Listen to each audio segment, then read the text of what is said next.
Sing me a song of a lass that is gone.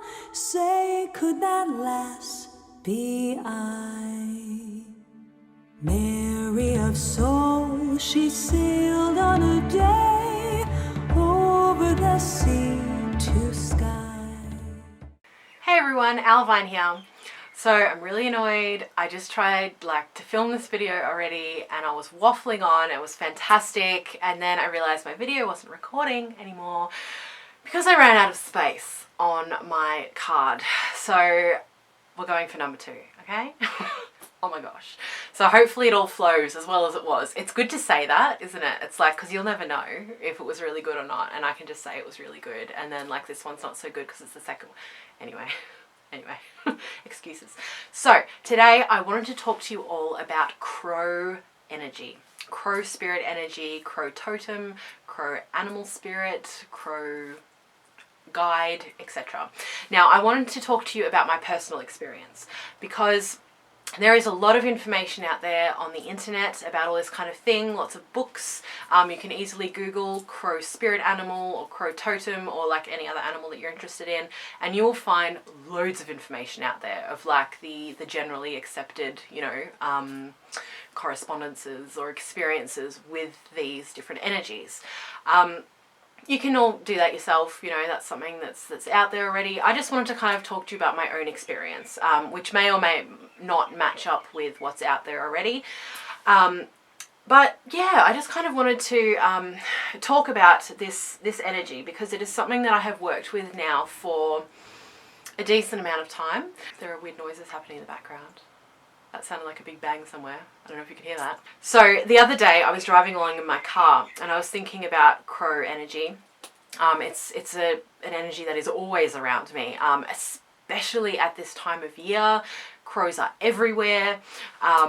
It's like they love this time of year and I love this time of year, and we're just chilling in the elements together. It's awesome. So I was driving along and I was thinking about doing a video on crow animal spiritness. Right? And right at that moment, 2 crows came and landed, one on either side of the road. And they were both perfectly symmetrical and facing outward, sort of that way, towards me, but out. I can't do it like this, right? If you were I was driving here, right? Like this, much easier. My hands bend that way. And they landed either side of the road like that and just stood there perfectly still. And then I drove through them and I was like, Crow Gateway! And just cracked up. And my husband's like, what? But I just laughed. I just felt like that was a yes, talk about us, talk about us. So, so I've decided to do that today. So crows are associated with a lot of different deities. Some very common ones that most people in this sphere will kind of know of are the Morrigan and Odin. There is very rich mythology and folklore, bringing crows and those deities together. But they're also associated with a lot of other deities that you may not know about. There are 5 or 6 that I've seen so far. I haven't researched a lot into different deity myself. I'm kind of just going with who's coming up, and that's what I kind of go into. But they're associated with a lot of different deities, and they have their own energy as well. So if crows are coming up for you, I see this a lot. People are like, there are a lot of crows around. Is this the Morrigan? It may be. For me at one stage it was. But before that, I was also working with Baba Yaga, who for me has an association with crow as well. So it's not necessarily the Morrigan or Odin or whatever. I think as you if you're getting these symbols, and you feel like there is a deity energy presenting itself to you, I would gather all the symbology that you're kind of seeing. Now, I think that there are symbols that we miss, right? Things can be presented to us and we're just kind of oblivious.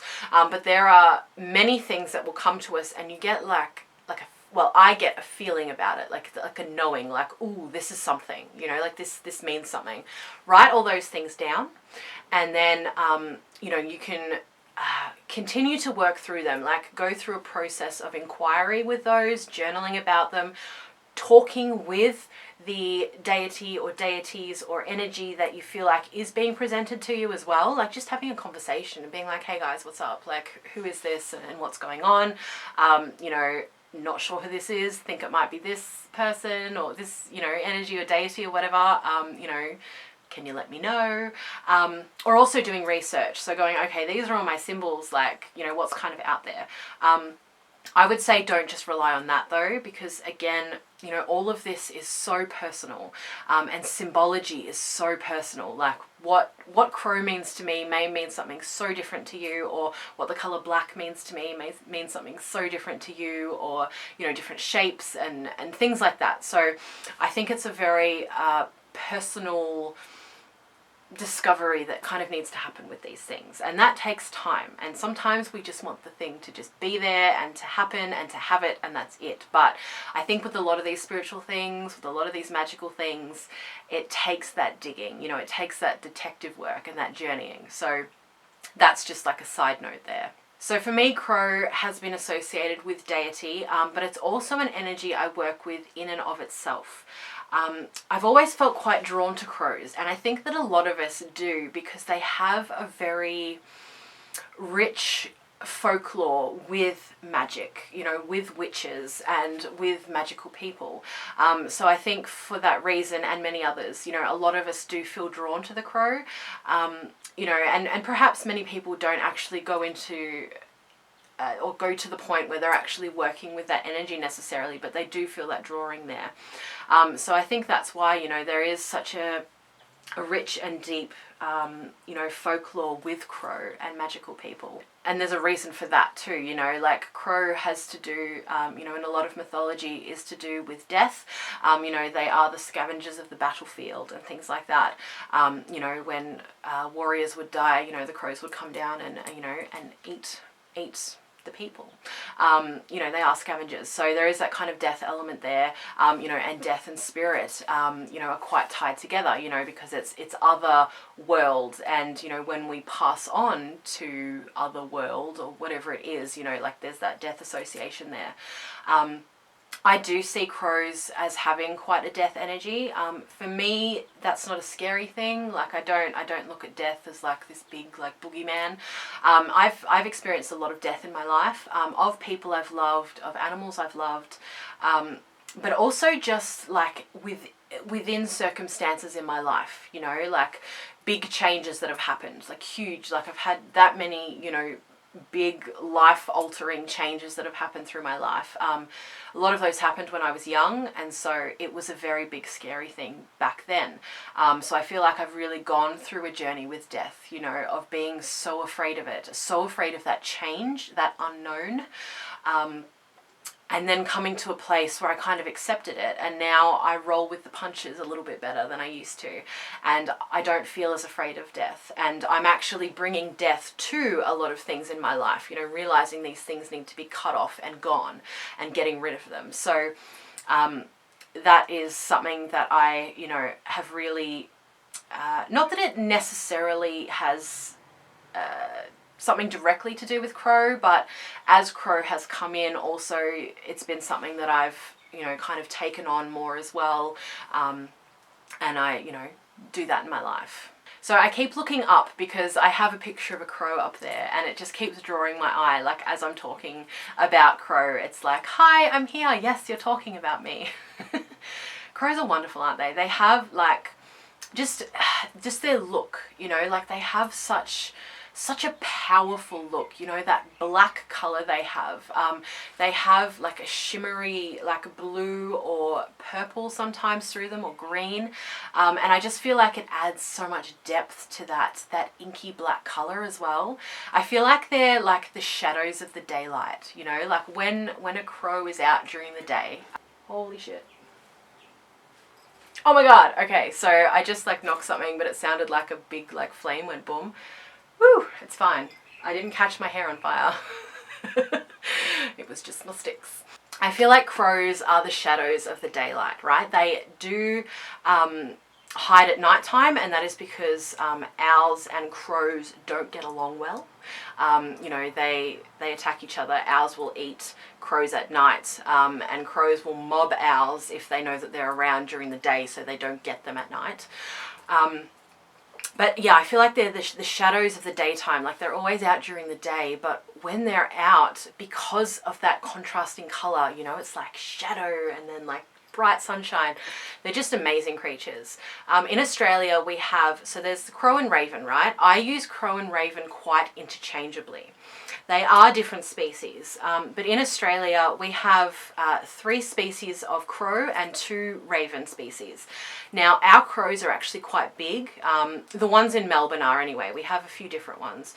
The ones in Tasmania, I believe, are quite small, but the ones around Melbourne are quite large. And there isn't a whole lot of size difference between the crow and the raven down here. So the largest crows and the smallest ravens, I think, overlap, you know, so you can get a crow that is larger than a raven. So for me, they're quite intertwined, and they have, the crows here have a very interesting way of living. Like, in other places they behave quite differently. In Australia, because there are the ravens and because they live so closely together, apparently a lot of the ravens take the higher positions, you know, they take the tall trees and things like that. So a lot of crows, at least around this area, have learnt to actually nest on the ground, which is very unusual and not something that you'll generally see. You know, they like to be up high, but it's interesting, this evolutionary trait that's happened. They go below and above. It's all very interesting. So in this area, I mostly have the Australian raven and, oh, I can't remember the crow's name now, the crow species specifically that's of this area, but they're a big one anyway. The little raven, is that what they're called? Yeah, I think we mostly have the Australian raven and the little raven in this area, if I'm correct. So they're actually both ravens, but crows, ravens, like, I don't know, like some people would be like, no, they're different. But, you know, to me, they're very similar, you know. They are all different species, but they're so closely cousins, you know. To me, they're practically the same kind of animal. So I do use them interchangeably. Now, I have worked with crow on an erythral level as well. Erythral? I've got to be careful with that one because there's another word that I don't want to be mistaken for saying there. So I've worked with crow in almost like a familiar capacity, like as in, you know, which is familiar. I'm not saying that crow is my familiar, although I have said that before, but I do believe that, you know, like, working with a familiar spirit, there is a very deep connection and bond there. You know, it is something that is like, it's a very, very deep relationship, and I don't feel like I have that with this particular being. Let's call it that, being, entity. Like, energy as a whole, yes, but this particular kind of being who has a name, and who I have worked with magically, I don't have that depth of connection. So I'm not going to say familiar necessarily, but I have worked with this being in that capacity, you know, where, you know, I set off my magic on its wings to go out into the world and, you know, to do what needs to be done out there, you know, whatever my intention is at the time. So I love working with crow and raven energy. I should say raven too, since, you know, like I said, there's probably all ravens around here anyway. Yeah, but I love working with that energy. You know, I feel like for me, crow is very, very spiritual, like a very spiritual animal. Again, I think because of that association with death and because of its rich mythology and folklore as well. And to me, they just, like, they ooze magic, you know. Like, when I see a crow, I notice the crow, you know, like, it's so obvious. And not everyone does. Like, everyone else in my life's like, what, crow? Like, oh yeah, there's a crow, that's nice. Like, you know, so many people walk around blinkers on, man. This is what I love about witches and the witchcraft community. It's like, you know, we see these things, you know, all the magical community and, you know, the earth-centric people.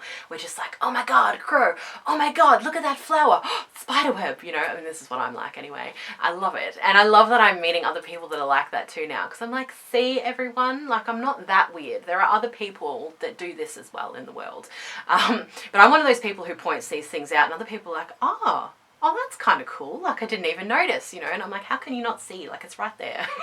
Like, I think as you notice magic more magic comes to you, you know what I mean? And it's because of that, because your eyes kind of open.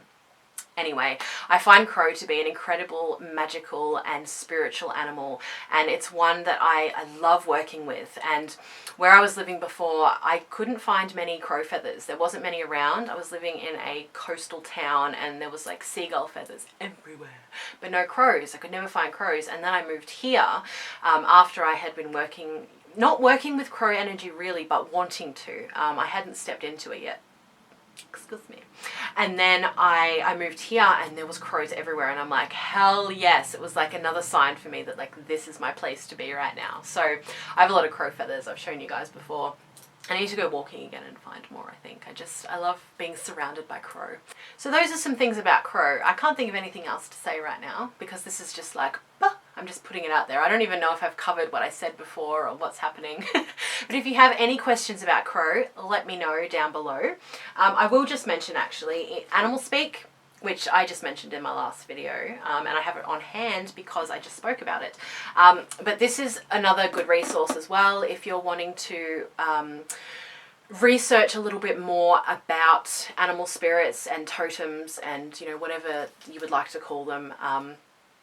It's a good book because it does go into specific animals. Obviously not all the animals, not at all. There are animals that I want to know about that aren't in here. But it gives you a good chunk of information on them. But it also gives you some really great tools or ways to connect with animals as well. So in the beginning of each chapter, there's like a chapter on, or a section on connecting with bird energy, and you can obviously tailor it to a specific bird, but on how to kind of really get in touch with that animal as well, which I think is really cool. And a lot of the information that is on the internet actually comes from this book. I realized after getting this book and then doing some research, I'm like, that's exactly what it says in this book. Like little parts of it, there's a lot more in here. But so Ted Andrews' Animal Speak is a fantastic resource if you are interested in that sort of thing. But my biggest thing is go into it yourself, have that inquiry, go creatively into the inquiry and really discover for yourself what is going on with that animal. You know, spend the time. I think that's where the richness is. The richness is really spending that time and getting to know that energy on a very personal level. So this is just a little bit about my sort of personal thing with crow/raven. I'm wishing you all so much love. Thank you so much for watching, and I'll see you in the next one.